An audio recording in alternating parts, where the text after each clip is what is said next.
இது ஃபர்ஸ்ட் மலேசியாவின் செய்திகள் உங்களுக்காக.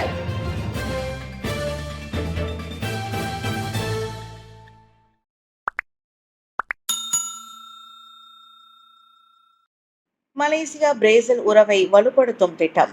வர்த்தகம், எரிசக்தி, அறிவியல் ஆராய்ச்சி மற்றும் மனித மேம்பாடு ஆகியவற்றில் கவனம் செலுத்துவதன் மூலம் இரு நாடுகளுக்கும் இடையிலான ஒத்துழைப்பை வலுப்படுத்த மலேசியாவும் பிரேசிலும் திட்டமிட்டுள்ளன. அவ்விரு நாடுகளுக்கும் இடையிலான நெருங்கிய உறவு கூட்டு முன்னேற்றத்திற்கான உறுதிப்பாட்டை பிரதிபலிப்பதாக பிரதமர் டாக்டர் ஸ்ரீ அன்வார் இப்ராஹிம் கூறினார். இது ஒரு சாதாரண அரசதந்திர சந்திப்பு அல்ல, ஒரே நம்பிக்கை மற்றும் சிந்தனைகளை பகிர்ந்து கொள்ளும் நண்பர்களுக்கு இடையேயான ஒரு அர்த்தமுள்ள சந்திப்பு. மேலும் நமது இரு நாடுகள் மற்றும் இரண்டு வட்டாரங்கள் அமெரிக்கா, ஆசியா மற்றும் மத்திய கிழக்கு ஆகியவை இணைந்து செயல்படுவதை உறுதி செய்வோம் என பிரதமர் டாக்டர் ஸ்ரீ அன்வார் இப்ராஹிம் கூறினார். நேற்று புத்ரஜயாவில் உள்ள ஸ்ரீபர்தானா வளாகத்தில் பிரேசில் அதிபர் லுலாவுடன் இருவழி சந்திப்பை நடத்திய பின்னர் செய்தியாளர் சந்திப்பில் டாக்டர் ஸ்ரீ அன்வார் அவ்வாறு கூறினார். மனித உரிமைகளுக்காக போராடுவதில், குறிப்பாக காசாவில் நடந்த படுகொலைகள், அவரின் உறுதியான நிலைப்பாட்டை அன்வார் பாராட்டினார். இதனிடையே அதிகார போராட்டங்களை காட்டிலும் ஏழைகளுக்கான தார்மீக பொறுப்புகளுக்கு முன்னுரிமை அளிக்க வேண்டும் என்று பிரேசில் அதிபர் லூலா டா சில்வா உலக தலைவர்களுக்கு அழைப்பு விடுத்துள்ளார். வறுமை நிலைமையில் உள்ளவர்களையும் ஒடுக்கப்பட்டவர்களையும் பாதுகாக்கும் பொறுப்பு அனைத்து அரசாங்கங்களுக்கும் ஏற்றுக்கொள்ள வேண்டிய தார்மீக கடமை என்றும் அவர் குறிப்பிட்டார். ஆசியானில் இணையும் ஆவணத்தை சமர்ப்பித்தது திமோர் லெஸ்தே. ஆசியானில் இணைவதற்கான ஆவணத்தையும் தென்கிழக்கு ஆசிய அணு ஆயுதம் இல்லாத மண்டல ஒப்பந்தத்தையும் திமோர் லெஸ்தே அதிகாரப்பூர்வமாக நேற்று சமர்ப்பித்தது. இந்த வரலாற்று சிறப்புமிக்க நிகழ்வு ஆசியான் வரலாற்றில் ஒரு முக்கியமானது என்பதோடு தென்கிழக்கு ஆசியாவில் உள்ள அனைத்து இறையாண்மை கொண்ட நாடுகளும் ஒரே வட்டாரத்தின் கீழ் முழுமையாக இணைந்திருப்பதை குறிப்பதாக வெளியுறவு அமைச்சர் டாக்டர் ஸ்ரீ முகமது ஹசான் விவரித்தார். இது திமோர் லெஸ்தே ஆசியானில் 11வது உறுப்பினராக முழுமையாக இணைந்திருப்பதை குறிக்கிறது. மேலும் நாம் பகிர்ந்து கொள்ளும் இந்த வட்டாரத்தில் ஒவ்வொரு இறையாண்மை கொண்ட நாட்டையும் உள்ளடக்கிய ஆசியானின் நோக்கத்தின் விரிவாக்கத்தையும் திறம்பட குறிக்கிறது என வெளியுறவு அமைச்சர் டாக்டர் ஸ்ரீ முகமது ஹசான் தெரிவித்தார். அந்த வரலாற்று சாதனைக்காக திமோர் லெஸ்தே அரசாங்கத்துக்கும் மக்களுக்கும் டாக்டர் ஸ்ரீ முகமது ஹசான் தனது வாழ்த்துக்களை தெரிவித்துக் கொண்டார். மேலும் ஆசியானில் இணையும் முயற்சியில் திமோர் லெஸ்தே வெளிப்படுத்திய தைரியம், மன வலிமை மற்றும் ஒருபோதும் மங்காத நம்பிக்கையையும் அவர் பாராட்டினார். அமெரிக்காவுடன் விரைவில் வர்த்தக ஒப்பந்தத்தை இறுதி செய்வதில் மலேசியா நம்பிக்கை. இரு அரசாங்கங்களுக்கு இடையில் பரஸ்பர வரிகள் மற்றும் வர்த்தக வசதிகள் குறித்த விவாதங்கள் தொடர்வதால் அமெரிக்காவுடன் விரைவில் ஒரு வர்த்தக ஒப்பந்தத்தை இறுதி செய்வதில் மலேசியா நம்பிக்கையுடன் உள்ளது. அந்த ஒப்பந்தம் தற்போது இரு தரப்பினராலும் சட்டப்பூர்வ ஆய்வுகளுக்கு உட்படுத்தப்பட்டு வருவதாகவும், வழக்கறிஞர்கள் கையெழுத்திடுவதற்கு முன்பு தொழில்நுட்ப விவரங்களை இறுதி செய்வதாகவும் முதலீடு, வாணிப மற்றும் தொழில்துறை அமைச்சர் doctor Sri Tengku Zafrul Tengku Abdul Aziz தெரிவித்தார். நமக்கு இன்னும் 24 மணி நேரம் இருக்கிறது. நாங்கள் இருக்கிறோம் என்பது உங்களுக்கு தெரியும். இப்போது வழக்கறிஞர்கள் சம்பந்தப்பட்டிருக்கிறார்கள். ஆனால் நிறைய சட்ட ரீதியான அம்சங்கள் உள்ளன. ஆனால் நாங்கள் இதை முடிக்க விரும்புகிறோம் என்று நம்புகிறோம். மேலும் நாங்கள் நம்பிக்கையுடன் இருக்கிறோம். இந்த ஒப்பந்தம் மூலம் முதலீட்டாளர்கள் மற்றும் நிறுவனங்கள் எழுப்பியுள்ள பல பிரச்சனைகளுக்கு இது உறுதியளிக்கும் என்று நான் நினைக்கிறேன் என்றார் அப்துல் அசீஸ். நேற்று நடைபெற்ற 2025 ஆசியான் வணிகம் மற்றும் முதலீட்டு உச்சநிலை மாநாடு அபேஸில் நடைபெற்ற ஒரு கலந்துரையாடலின் போது டாக்டர் ஸ்ரீ தெங்கு ஜஃப்ருல் இவ்வாறு கூறினார். முன்னாள் ராணி சிரிகெட் காலமானார். தாய்லாந்து மன்னர் வஜிரோலங்கானின் தாயார் முன்னாள் ராணி சிரிகெட் காலமானதை அந்நாட்டு அரசு அலுவலகம் அறிவித்தது. அவருக்கு வயது 93.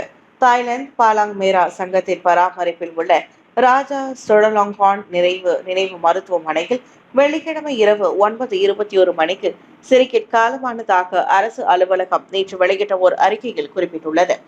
2019 ஆண்டு செப்டம்பர் 7ஆம் தேதி முதல் மருத்துவ நிபுணர்கள் குழு ஒன்று அவரின் உடல்நிலையை கண்காணித்து சிகிச்சை மேற்கொண்டு வந்தது. அரச சடங்குகளின்படி மிக உயரிய மரியாதையுடன் ராணியின் இறுதி சடங்கை நிர்வகிக்க பணியகத்திற்கு மன்னர் உத்தரவிட்டுள்ளார். பாங்காக் அரசு அரண்மனையில் உள்ள செரி டுசிட் மகா பிரான்சிட் மண்டபத்தில் அவரின் உடல் நல்லடக்கம் செய்யப்படும். மகளிர் சுகாதார விழிப்புணர்வை மேம்படுத்த இலக்கு.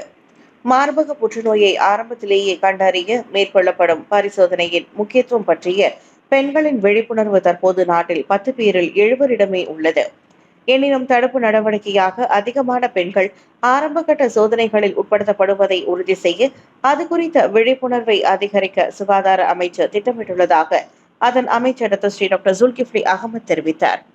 10க்கு 7 என்பது இன்றைய பெண்களின் விழிப்புணர்வு நிலை. அதை இன்னும் உயர்த்த நாங்கள் தொடர்ந்து பாடுபடுவோம். அடுத்து சிறந்த செயல்திறனை அடைவது. தற்போது 10ல் 7 சரி, மிகவும் நல்லது. ஆனால் நான் திருப்தி கொள்ளவில்லை. நான் பரிசோதிக்க நடவடிக்கைகளை அதிகரிக்க விரும்புகிறேன். மேலும் தேசிய சுகாதார பரிசோதனை திட்டத்தை கொண்டு வருவேன். அதை விரிவுபடுத்துவோம். அவற்றில் மார்பக புற்றுநோய் உள்ளது என டாக்டர் ஜுல்கிஃப்லி அகமது கூறினார். நேற்று காலை புத்ரஜயாவின் வாவாசான் சதுக்கத்தில் நடைபெற்ற பிங்க் ரிப்பன் ரன் 2025 நிகழ்ச்சியில் கலந்து கொண்ட பிறகு டாக்டர் ஜுல்கிஃப்லி அவ்வாறு கூறினார். ஐபிஎஃப் சம்பந்தனின் துணைவியார் ஜெயலட்சுமி காலமானார். ஐபிஎஃப் கட்சியின் முன்னாள் தேசிய தலைவர் டத்தோ எம் சம்பந்தனின் துணைவியார் ஜெயலட்சுமி காலமானதாக அவரின் மகன் கணேஷ்குமார் சம்பந்தன் தெரிவித்தார். ஞாயிற்றுக்கிழமை காலை 10 மணிக்கு மேல் நம்பர் 5 ஜாலான் செமினியே மேவா 15 தாமான் செமினியே இண்டா கிரீன்வில்லே 43500 செமினி என்ற முகவரியில் நடைபெறும் அவரின் இறுதி சடங்கிற்கு பின்னர் அவரது நல்லுடல் சிரம்பான் இந்து மின் சுடலையில் தகனம் செய்யப்படும் என்றும் அவர் கூறினார். ஐபிஎஃப் கட்சியின் முதல் தலைவரான தான் ஸ்ரீ எம்.ஜி. பண்டிதனின் மறைவிற்கு பின்னர் சம்பந்தன் தலைவராக பொறுப்பேற்றது முதல் அனைத்து நிலையிலும் அவருக்கு பக்கபலமாக இருந்து கட்சியை சீரிய பாதையில் கொண்டு செல்வதற்கு ஜெயலட்சுமி பெரும் பங்காற்றி உள்ளதாக கட்சி உறுப்பினர்கள் தெரிவித்தனர். அபாயங்களை தவிர்க்க தற்காலிக நிவாரண மையங்களுக்கு செல்லுமாறு கூலிம் மாவட்ட மக்களுக்கு அறிவுறுத்து. கெடா கூலிம் மாவட்டத்தில் வசிப்பவர்களின் வீடுகள் வெள்ளத்தில் மூழ்கிவிட்டாலோ அல்லது மின் இணைப்பு துண்டிக்கப்பட்டாலோ அபாயங்களை தவிர்ப்பதற்காக தற்காலிக நிவாரண மையங்கள் PBSக்கு உடனடியாக செல்லுமாறு அறிவுறுத்தப்பட்டுள்ளனர். தற்போதுள்ள நிச்சயமற்ற தன்மை, வானிலையால் உணவு விநியோகம் துண்டிக்கப்படும் அபாயத்தை எதிர்கொள்ள நேரிட்டாலும் தங்கள் வீடுகளை பாதுகாக்க வேண்டியதன் அவசியத்தை காரணம் காட்டி இன்னும் சில குடியிருப்பாளர்கள் அங்கிருந்து வெளியேற மறுப்பதாக கூலிம் மாவட்ட அதிகாரி முகமது ரிசால் முகமது ரட்சி தெரிவித்தார். இம்மாவட்டத்தை சுற்றியுள்ள அனைவரும் இங்கிருந்து வெளியேறி நிவாரண மையத்திற்கு செல்லுமாறு நான் கேட்டுக்கொள்கிறேன். ஏனெனில் சிலர் இங்கிருந்து வெளியேற மறுக்கின்றனர்.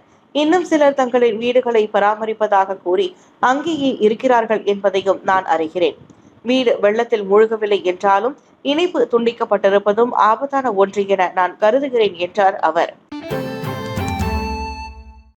தாய் மகள் கொலை, 3 நேபாளிகளுக்கு 1 வாரம் தடுப்பு காவல். கடந்த சனிக்கிழமை ஜுரு கம்போங் செகோலாவில் உள்ள வீட்டில் தாயும் மகளும் கொலை செய்யப்பட்ட வழக்கு தொடர்பில் விசாரணைக்கு உதவுவதற்காக 3 நேபாள ஆடவர்கள் 7 நாட்களுக்கு தடுத்து வைக்கப்பட்டுள்ளனர். 30 முதல் 40 வயதுடைய அந்த அனைத்து சந்தேக நபர்களுக்கும் குற்றவியல் சட்டம் செக்ஷன் 302 கீழ் சனிக்கிழமை முதல் அக்டோபர் 31ஆம் தேதி வரைக்குமான தடுப்பு காவல் உத்தரவை புக்கிட் மேதாஜாம் மேஜிஸ்ட்ரேட் நீதிமன்றம் நேற்று வெளியிட்டது. முதன்மை சந்தேக நபர் குடிநுழைவுத்துறை அலுவலகத்திலும் மேலும் 2 புக்கிட் தெங்கா பகுதியிலும் கைது செய்யப்பட்டதாக பினாங்கு போலீஸ் தலைவர் டத்தோ அசிசி இஸ்மாயில் தெரிவித்தார். சம்பந்தப்பட்ட வாடகை வீட்டில் 51 வயதுடைய ஷரியா சி ஹின் சமையல் அறையிலும் 11 வயதுடைய அவரின் வளர்ப்பு மகள் நூர் அஃப்ரீனா அலிஷா அப்துல் ரஹீம் முதல் மாடியிலும் கொலை செய்யப்பட்டிருப்பதாக அவர் முன்னதாக கூறியிருந்தார். இச்சம்பவம் தொடர்பில் அப்பெண்ணின் கணவரான 57 வயதுடைய ஆடவரையும் போலீஸ் முன்னதாக கைது செய்திருந்தது. சாலை விபத்தில் உயிரிழந்த 4. தங்காக் பண்டார்பாரு சாலைக்கு அருகில் உள்ள ஜாலான் மூவால் சிகாமாற்றின் 32.5வது கிலோமீட்டரில் ஏற்பட்ட சாலை விபத்தில் இளம்பெண் ஒருவர் உட்பட 4 உயிரிழந்தனர். 3 மோட்டார் சைக்கிள்கள் மற்றும் ஃபரடுவா மைவி ரக வாகனத்தை உட்படுத்திய இந்த விபத்து இரவு மணி 10:20க்கு நிகழ்ந்தது. இந்த விபத்தில் 2 ஆடவர்களும் இளம்பெண் ஒருவரும் சம்பவ இடத்திலேயே உயிரிழந்த வேளையில் மேலும் 19 வயதுடைய மற்றொரு இளைஞர் தங்காக் மருத்துவமனையில் உயிரிழந்ததாக தங்காக் மாவட்ட போலீஸ் தலைவர் சூப்பரிண்டென்டென்ட் ரஸ்லான் முகமது தாலிப் தெரிவித்தார். அவர்கள் அனைவரும் மோட்டார் சைக்கிள் ஓட்டிகளும் அதில் பின் இருக்கைகளும் அமர்ந்திருந்தவர்கள் ஆவர். அதோடு மைவி கார் ஓட்டுநருக்கும் பயணிக்கும் எவ்வித பாதிப்பும் ஏற்படவில்லை என்று ரொஸ்லான் தெரிவித்தார். 1987ஆம் ஆண்டு சாலை போக்குவரத்து சட்டம் செக்ஷன் 41(1) கீழ் மேல் விசாரணைக்கு மேற்கொள்ளப்பட்டு வருகிறது. இந்த விபத்து குறித்து தகவல் தெரிந்தவர்கள் திரையில் காணும் எண்ணிலோ அருகில் உள்ள காவல் நிலையத்திற்கு சென்றோ தகவல் தெரிவிக்க கேட்டுக் கொள்ளப்படுகின்றனர் என்று இன்ஸ்பெக்டர் கைருல் அஸ்மி இப்ராஹிம் கூறினார்.